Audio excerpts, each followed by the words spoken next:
রমাদান মাসের পর আল্লাহর কাছে সবচেয়ে সম্মানিত মাস রজব মাস। কোরআন একাধিক জায়গায় আলোচনা করলেও নবী সাল্লাল্লাহু আলাইহি ওয়াসাল্লাম পুঙ্খানুপুঙ্খ রূপে তার বিশ্লেষণ করলেও আমরা অনেক মুসলমানরা এখনো জানি না। আজকের এই মাহফিল থেকে, আজকের এই দিনী আয়োজন থেকে আমরা ইনশাআল্লাহ এই 4টি মাসের পরিচয় এবং এর একেবারে মৌলিক যে তাৎপর্য সেটা জেনে সেটা আমরা আমল করব। আল্লাহ তাআলা আমাদের সবাইকে তৌফিক দান করুন।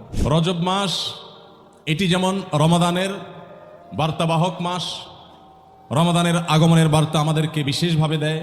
এই মাস আসলে রমাদানের ক্ষণগণনা অনেকে শুরু করেন।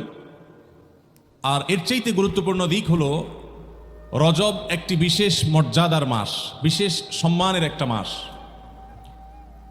আমাদের সমাজে বেশিরভাগ মুসলিম ভাইয়েরা বোনেরা আমরা রজব মাসের মর্যাদা এবং এরকম আরও কিছু মর্যাদাপূর্ণ মাস আছে, কোরআন যেগুলোকে সম্মানিত মাস বলে ঘোষণা করেছে সেই মাসগুলো সম্পর্কে খুব বেশি জানাশোনা আমাদের দেশে সাধারণের মধ্যে নেই। তো আজ আমরা এই রজব মাসের তাৎপর্য, এর গুরুত্ব এবং রজব মাসের পাশাপাশি আরও সম্মানিত যে মাসগুলো আছে সেগুলোর পরিচয় এবং সেগুলোর মাহাত্ম্য খুব সংক্ষেপে তুলে ধরে ইনশাআল্লাহ বিইذনিল্লাহ আমাদের আলোচনা শেষ করব। সম্মানিত উপস্থিতি, আল্লাহ সুবহানাহু ওয়া তাআলা বছরে 12টি মাস দিয়েছেন এবং 12 মাসের এই গণনা, এটার উদ্ভব কখন থেকে হয়েছে, এটার সূচনা এবং শুরুর ইতিহাস কি, এ বিষয়ে সূরা তাওবা আল্লাহ রাব্বুল আলামিন আলোকপাত করেছেন। একইভাবে এ বিষয়ে প্রিয় নবী সাল্লাল্লাহু আলাইহি সাল্লামের একাধিক হাদিসও আমরা বিভিন্ন হাদিস গ্রন্থ থেকে পাই। তোমাদের থেকে আবু বকর রাদিয়াল্লাহু তাআলা আনহু বর্ণিত বুখারী মুসলিমের বর্ণিত হাদিসটির অংশবিশেষ আমি পাঠ করে আপনাদেরকে শুনিয়েছি। আল্লাহ সুবহানাহু ওয়া তাআলা কোরআনে কারিমে বলেছেন, ইন্না ইদ্দাতাশ শুহুরি ইনদাল্লাহি 12 শাহরা ফি কিতাবিল্লাহি ইয়াওমা খালাকাস সামাওয়াতি ওয়াল আরদা মিনহা আরবাআতুন হুরুম। নবমণ্ডল এবং ভূমণ্ডল যেদিন আল্লাহ তাআলা সৃষ্টি করেছেন, আসমান এবং জমিন যেদিন সৃষ্টি করেছেন, সেদিন থেকেই মাসের গণনা আল্লাহর কাছে 12টি। 12 মাসের যে গণনা আমরা আজ পৃথিবীতে বিভিন্ন দেশে, বিভিন্ন ভাষায়, বিভিন্ন অঞ্চলে, বিভিন্ন ফরম্যাটে দেখতে পাই, হিজরি সন, বাংলা সন, ঈসাই সন, খ্রিস্টীয় সন, আরও যত রকমের সন পৃথিবীতে আছে, বহু রকমের সন, এই সকল সনেই 12 মাসে বছর গণনা করার যে রীতি প্রচলিত আছে, কোরআন বলছে এটা নবমণ্ডল এবং ভূমণ্ডল সৃষ্টির দিন থেকেই শুরু হয়েছে। অর্থাৎ এটি কোনো মানুষের উদ্ভাবন নয়, এটি কোনো মানুষের সৃষ্টি বা শুরু করা নয়। স্বয়ং আল্লাহ রাব্বুল আলামিন এই 12টি মাসের এই গণনা, এটার নবমণ্ডল এবং ভূমণ্ডল, আসমান জমিন সৃষ্টির সঙ্গে এর সংশ্লিষ্টতার কথা উল্লেখ করে আল্লাহ তাআলা এর আদি ইতিহাস আমাদেরকে জানিয়েছেন। মূল আলোচ্য বিষয় হলো এই 12 মাসের মধ্যে 4টি মাস আছে যে মাসগুলোকে আল্লাহ তাআলা বলেছেন এগুলো হলো হুরুম, মিনাল আশহুরিল হুরুম, মিনহা আরবাআতুন হুরুম। সেই 12 মাসের মধ্যে থেকে 4টি মাস আছে বিশেষ মর্যাদাপূর্ণ মাস।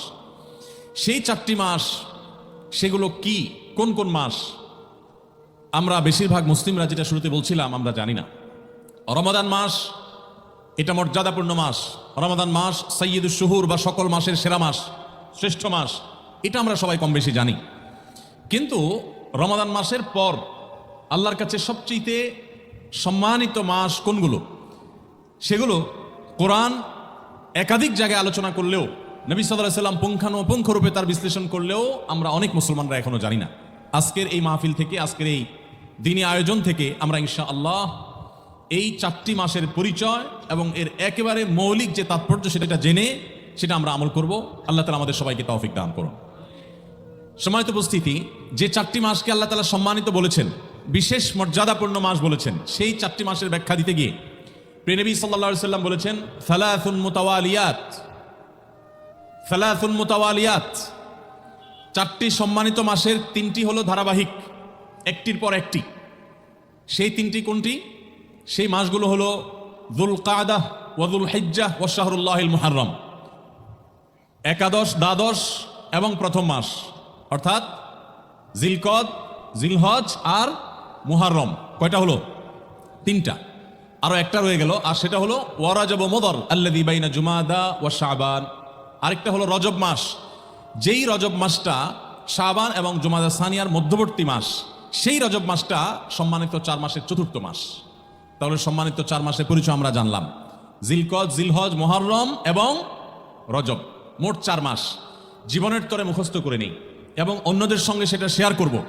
অন্যদেরকে স্মরণ করাবো যে আল্লাহ রাব্বুল আলামিন চন্দ্রবর্ষের 12টি মাসের মধ্যে 4টি মাসকে বিশেষ মর্যাদাপূর্ণ, বিশেষ সম্মানিত মাস হিসেবে আল্লাহ ঘোষণা করেছেন, আল্লাহ সম্মান দিয়েছেন।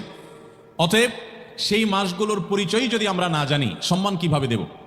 আপনার এলাকায় নতুন কোনো গুরুত্বপূর্ণ পদে থাকা ব্যক্তি যদি দায়িত্বপ্রাপ্ত হয়ে আসেন, আপনি হয়তো তার অধীনেই কাজ করার কথা, কিন্তু তার সাথে পরিচয় না থাকার কারণে আপনি তাকে উপযুক্ত সম্মান দিতে পারবেন না।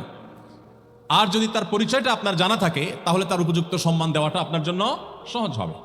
ঠিক একইভাবে আল্লাহ রাব্বুল আলামিন বছরের যে 4টি মাসকে সম্মানিত মাস হিসেবে ঘোষণা করেছেন, কোরআন কোনো খুচরা কথা বলার জায়গা নয়, কোরআনে কোনো খুচরা কথা বলার সুযোগ বা সময় নেই। কোরআন হলো পাইকারি কথা বলার জায়গা, কোরআন হলো মৌলিক কথা বলার জায়গা। গোটা মানবতার মুক্তির সমাধান সনদ কোরআনে দেওয়া আছে।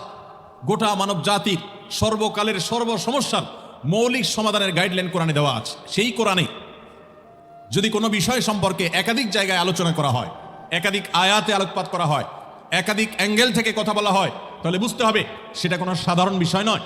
সম্মানিত 4 মাস এমন একটি বিষয়, এমন একটি সাবজেক্ট যে এই সম্পর্কে কোরআনে কয়েক জায়গায় আলোচনা করা হয়েছে, অথচ শয়তান আমাদেরকে ভুলিয়ে রেখেছে। আমাদের সম্মানিত মাস সম্পর্কে ধারণা নেই বললেই চলে। অতএব আজকের এই দিনই আয়োজন থেকে আমরা প্রত্যেকটা মানুষ এই কনসেপ্ট নিয়ে যাব, কোরআন থেকে এই ইলমটা নিয়ে যাব যে সম্মানিত 4টি মাস, যে 4টি মাসকে সম্মানিত আল্লাহ ঘোষণা করেছেন সেগুলো হলো জিলহজ এবং মুহররম, আরেকটা হলো রজব মাস। যেই রজব মাস শুরু হয়ে গেছে, মাত্র কয়েকটা দিন অতিবাহিত হলো, আমরা রজব মাসের মধ্যেই আছি। এটি সেই সম্মানিত 4 মাসের চতুর্থতম বা একটি। মোহতারাম হাজরিন, সম্মানিত এই 4টি মাস, এগুলো সম্পর্কে কোরআনে হাকিম আল্লাহ রাব্বুল আলামিন আমাদেরকে পরিষ্কার কিছু গাইডলাইন দিয়েছে। আল্লাহ তাআলা এগুলোকে সম্মানিত বলেছেন, বিশেষ মর্যাদা দিয়েছেন। রমাদানের পর এই 4টি মাসের মর্যাদা অন্য সকল মাসের চাইতে বেশি। এখন কথা হলো, রজব মাসের কয়েকটা দিন অতিবাহিত হয়ে গেছে। আমার কাছে বিগত মাস এবং এই মাসের এই কয়েকটা দিনের মধ্যে কোনো পার্থক্য হয়েছে কিনা, আমি এই মাসের যে কয়েকটা দিন অতিবাহিত হয়েছে সেই কয়েকটা দিনকে বিশেষ গুরুত্বপূর্ণ মনে করেছি কিনা, যদি না করে থাকি তাহলে তার পরিষ্কার মানে হলো যে আল্লাহ যে মাসকে সম্মানিত ঘোষণা করলেন, আমি ওই মাসকে কোনো কেয়ারই করলাম না। ব্যাপারটাকে ছোট একটা এক্সাম্পলের মাধ্যমে আমরা বুঝতে পারি। আপনি কোথাও বসে আছেন খুব স্বাভাবিকভাবে গা এলিয়ে দিয়ে, হয়তো পা লম্বা করে বসে আছেন খুব আরামের সাথে, ফ্রি মুডে। হঠাৎ করে সেখানে কোনো এক ব্যক্তি আসলেন, যেই লোকটার পরিচয় আপনি জানেন না। কেউ একজন আপনাকে পরিচয় করিয়ে দিলেন, যিনি মাত্র এসে এখানে উপস্থিত হয়েছেন তিনি আপনার হবু শ্বশুর। আপনি বিয়ে করবেন, যেখানে আলাপ সালাপ ফাইনাল হয়েছে বা হচ্ছে, কথা আগাচ্ছে, ইনি হলেন সে মেয়ের বাবা। এই কথা জানার পর যত অভদ্র যুবক হোক, যত সন্ত্রাসী যুবক হোক, যত খারাপ মানুষ হোক, একটু নড়ে চড়ে বসবে কি বসবে না? মানুষ সবচাইতে বেশি ভদ্র সাজে কখন জানেন? মানুষের জীবনের সবচাইতে বেশি ভদ্র সাজে কখন? বিয়ের সময়। বিয়ে পড়ানোর মজলিসে মানুষের যে চেহারা থাকে, যে হাবভাব থাকে, যে কাচুমুচু ভাব থাকে, এটা দেখে বোঝার কোনো উপায় নাই যে এটা কি মানুষ না সাক্ষাৎ ফেরেশতা। ঠিক না? ঠিক। এই জন্য দেখবেন এত ইনোসেন্ট, এত ভদ্র, মনে হয় যে একেবারে মাসুম চেহারা। সবচাইতে বেশি ভালো মানুষ বা ভদ্র মানুষ, মানুষের চেহারা মানুষ ইচ্ছায় হোক অনিচ্ছায় হোক ফুটায় তুলে বিয়ের মজলিসে। তো সেই শ্বশুর যদি সামনে আসে, তাহলে তাড়াতাড়ি করে পাওটা গোছায় নিয়া খুব আদব লেহাজের সাথে আসসালামু আলাইকুম এরকম করে সম্মান নিবেদন করবে, সালাম পেশ করবে। কারণ সে পরিচয় জানতে পেরেছে এই ভদ্রলোক সেই লোক যার মেয়ের সাথে তার বিয়ের কথা চলছে। তো পরিচয় জানার পর এই যে একটু নড়ে চড়ে বসলো, এটাই সম্মান দেওয়া, এটাই কি। আর যদি ওই একই মোড়ে বসে থাকে, সে থোড়াই কেয়ার না করে, কোনো রকম নড়ে চড়েও না বসে, তাহলে ওই শ্বশুর মশাই নিশ্চয়ই মনে করবে এটা তো একটা আস্ত বেয়াদব। যে পা লম্বা করে বসা ছিল এখন ওইভাবে বসা আছে, তার মধ্যে কোনো পরিবর্তন নাই, তাকে ভদ্র মানুষ মনে করবে না। এবার আসুন, আমরা যে আলোচনা আছি সেটার সাথে এটাকে আমরা মেলানোর চেষ্টা করি। রজব মাসের কয়েকটা দিন চলে গেছে।